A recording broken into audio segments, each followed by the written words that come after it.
আসসালামু আলাইকুম প্রিয় দর্শক, খান ইটিসি চ্যানেলের পক্ষ থেকে নতুন আরও একটি ভিডিওতে আপনাদেরকে স্বাগতম। আজকে আমি দেখাবো একটা ফ্যানের বেয়ারিং চেঞ্জ করার জন্য কিভাবে খুলতে হয়, কারণ এইখানে অনেকেই ভুল করে বসে এবং যার কারণে ফ্যানের বডিটা অনেক সময় ভেঙে যায়। তো সেক্ষেত্রে কী কী সাবধানতা অবলম্বন করতে হবে এবং কিভাবে এটাকে খুব সহজে খোলা যায় সেই বিষয় নিয়ে আপনাদের সাথে আজকে একটা নতুন ভিডিওতে আমি আপনাদের সাথে কথা বলবো। আমি আছি মোহাম্মদ মামুন হোসাইন আপনাদের সাথে। চলুন শুরু করি। তো প্রথমে দেখতে পাচ্ছেন যে মোটর ফ্যানের আপনার যে তিনটা স্ক্রু দিয়ে বডিটা সংযুক্ত করা থাকে সেই তিনটা স্ক্রু আমি খুলে নিয়েছি। এরপরে অনেক সময় আপনার সাধারণত যারা ফ্যানের কাজটা টুকটাক করে তারা যেটা করে সাধারণত প্রথমে ভুল করে সেটা হচ্ছে তারা দুটো পার্টকে আলাদা করার জন্য মার্তুল, স্ক্রুড্রাইভার বা অন্য কিছু ব্যবহার করে, কিন্তু আমি সম্পূর্ণ ভিন্নভাবে কাজটা করতেছি। যেইখানে স্ক্রু ছিল সেইখানে সেম টাইপের একটু বড় টাইপের আপনার বোল্ট সংযোজন করেছি এবং সেটাকে খুব শক্ত করে টাইট করে নিয়েছি। যদি টাইট আপনি না করেন তাহলে আপনার নিচের যে প্যাচ করা থাকে সেই অংশের প্যাচগুলো কেটে যেতে পারে। তো দেখলেন এটা খোলা খুবই সহজ। জাস্ট নাটগুলোকে টাইট দেওয়ার পরে আমি হ্যামার দিয়ে বাড়ি দিলাম, বাস খুলে গেল। এরপরে আমার সেই স্ক্রুগুলো তো খুলে নিতে হবে। খুলে নেওয়ার পরে আমি ফ্যানের দুটো পার্ট জাস্ট আলাদা করে ফেললাম। এখন আমাকে উপরের অংশটাকে আলাদা করতে হবে, কারণ আমার এই ফ্যানের দুটো বেয়ারিংই নষ্ট এবং আমার যে কাস্টমার এটা আমাকে দিয়েছে ওনার কথা হচ্ছে দুটো বেয়ারিংয়ে চেঞ্জ করে দিতে হবে এবং নতুন বেয়ারিং আমি সংযোজন করব। তো এই ফাঁকে আমি আপনাদের সাথে কিছু সময় গল্প করব এক প্রকারের ফ্যানের পসিবিলিটি নিয়ে। একটা সময় আমাদের গ্রামে বা আমাদের মফস্বল এরিয়াতে এগুলো খুব একটা ব্যবহার হতো না, সে অনেক আগের কথা, কিন্তু এখন প্রত্যেক বাড়িতেই এই সিলিং ফ্যান একটা প্রধান উপকরণ। একটা গৃহস্থলিতে এইটা আপনার থাকবে, কারণ আমাদের গ্রামে অথবা আমাদের মফস্বল এরিয়াতে সবার বাড়িতে কিন্তু আপনার এসি থাকে না। তো এই কাজটা সচরাচর অহরহই আমাদের এখানে থাকে। প্রথম বেয়ারিংটা খোলার পরে ঠিক দ্বিতীয় বেয়ারিংটা খোলার জন্য আমি ইজিলি চেষ্টা করলাম, কিন্তু তা কোনো মতেই সম্ভব না এবং এই বেয়ারিংটা খুব টাইট করে সেট করা ছিল। বিধায় আমি কি করলাম, বার্নার ব্যবহার করলাম। দেখুন, বার্নার ব্যবহার করে একটু হিট দেওয়াতেই জাস্ট টোকা দেওয়ার সঙ্গে সঙ্গে বেয়ারিংটা খুলে গেল। যদি আপনি বার্নার ব্যবহার না করতেন তাহলে আপনাকে এখানে একটা উপায় হচ্ছে আপনি মোমবাতি ব্যবহার করতে পারেন। যদি আপনার কাছে বার্নার না থাকে সেক্ষেত্রে মোমবাতি ব্যবহার করতে পারেন। এটা খুবই সহজ কিন্তু একটু সময় সাপেক্ষ ব্যাপার। মোমবাতিতে আপনি আগুন ধরিয়ে কিছু সময় হিট করবেন, বাস তারপরে হিট হয়ে গেলে এটা খুলে যাবে। কারণ এই যে মেটালটা অ্যালয় বডি, এইটা যদি হিট দেন তাহলে এটা প্রসারিত হয়ে যায়। প্রসারিত হওয়ার ফলে সেখান থেকে বেয়ারিংটা খুব দ্রুত বের হয়। আমি এই দুটো বেয়ারিংকে এইখান থেকে বের করার জন্য পুলার ব্যবহার করছি, কারণ পুলার ছাড়া এই বেয়ারিং দুটো বের করার অন্য কোনো অপশন নাই।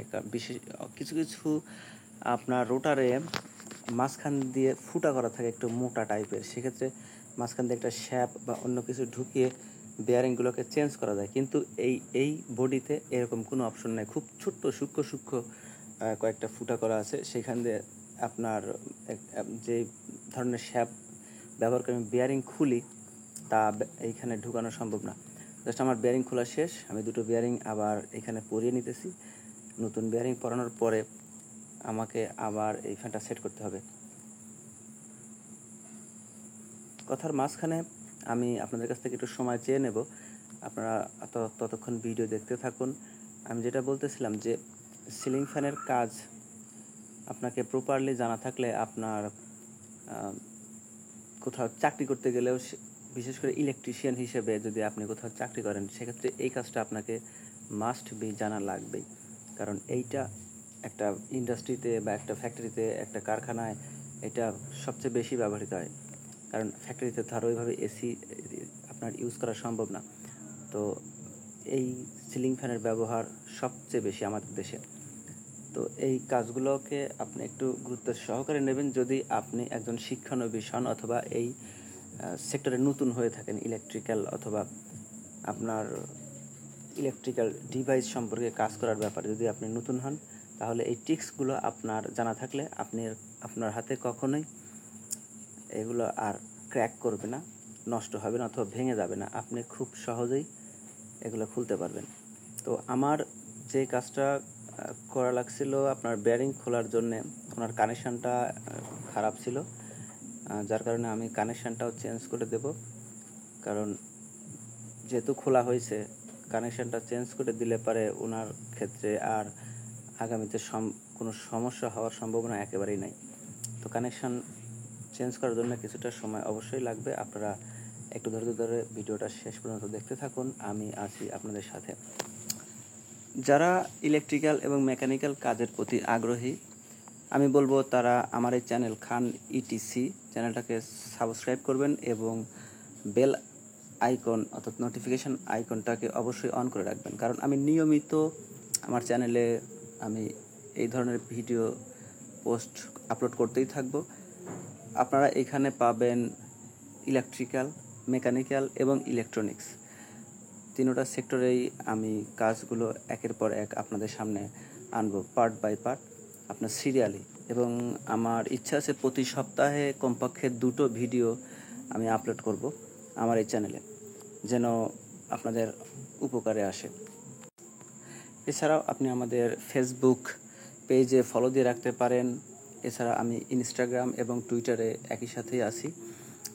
সেইখানে পেজে আমি আপনাদের সাথে বিভিন্ন বিষয় নিয়ে শেয়ার করব, আর নিয়মিত ভিডিওতে আপনাদের সাথে তো দেখা হবেই। তো কানেকশনের এই পর্যায়ে আমি কয়েলটাকে ঠিকঠাক মতো আবার দেখে নিচ্ছি, কারণ কয়েলের কানেকশন করার সময় কোনো সমস্যা থাকলে তা এখনই ফাইন্ড আউট করা জরুরি। এবং আমার টার্গেট হচ্ছে এই ফ্যানটা যেন আগামী 2-3-5 বছরের মধ্যে আমার কাছে আর না আসে। কারণ যদি একটা কাজ বারবার এভাবে রিপিট আসে, সেক্ষেত্রে রেপুটেশনের নষ্ট হওয়ার সম্ভাবনা সবচেয়ে বেশি, কারণ আপনাকে তখন কেউ আর ওইভাবে অ্যালাউ করবে না।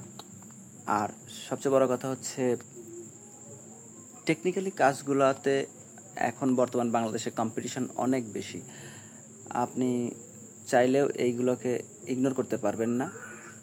একটা সময় ছিল যখন আশেপাশে আমাদের টেকনিক্যাল কাজ করার মতো লোক খুব একটা পাওয়া যেত না, কিন্তু বর্তমান সময়ে আমাদের সমাজে বা আমাদের পরিপার্শ্বে অনেকে আছে এইসব কাজের প্রতি আগ্রহ দেখাইতেছে, তারা এই কাজকে খুব ভালোভাবে গ্রহণ করতেছে।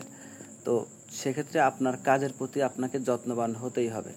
যত আপনি আপনার কাজের প্রতি যত্নবান হবেন, ততই আপনার কাজ আপনার কাছে আরও সুন্দর হবে।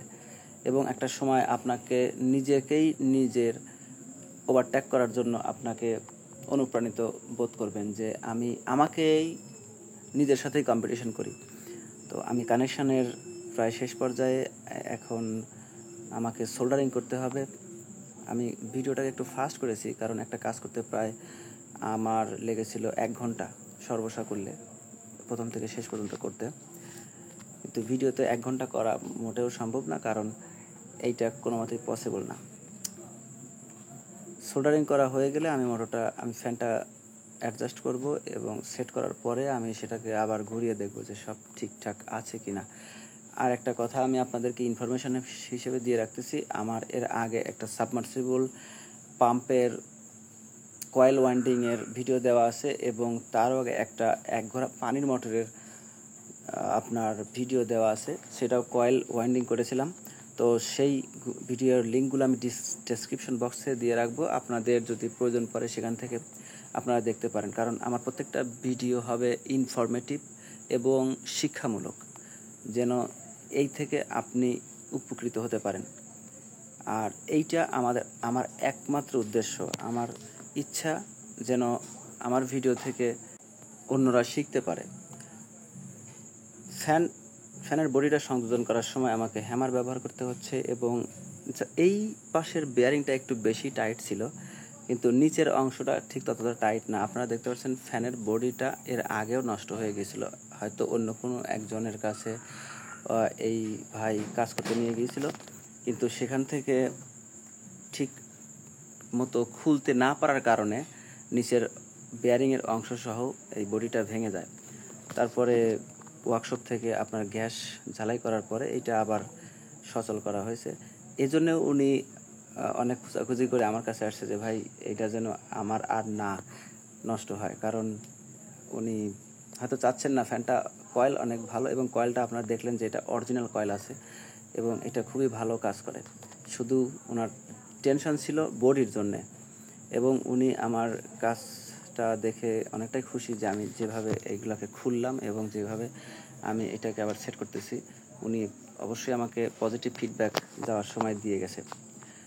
তো আমার টাইট সেটিং শেষ হয়ে গেলে আমি ক্যাপাসিটার সংযুক্ত করব, এবং ক্যাপাসিটার সংযোগ করা হয়ে গেলে আমি এটা টেস্ট করে চালাবো। আমি প্রায় ভিডিওর শেষ পর্যায়ে আপনাদেরকে আমি ভিডিওর মাঝখানে বলেছি এবং শেষে আরেকবার আমি আপনাদেরকে রিকোয়েস্ট করব যে আমার এই শিক্ষামূলক ভিডিওগুলো আপনাদের যদি ভালো লাগে অবশ্যই আমার এই ভিডিওতে একটা লাইক দিবেন এবং চ্যানেলকে সাবস্ক্রাইব করবেন, পাশে থাকা নোটিফিকেশান আইকনটাকে অন করবেন, যেন আমি যখনই নতুন ভিডিও পোস্ট করি তখন সেটা আপনার কাছে পৌঁছে যায়।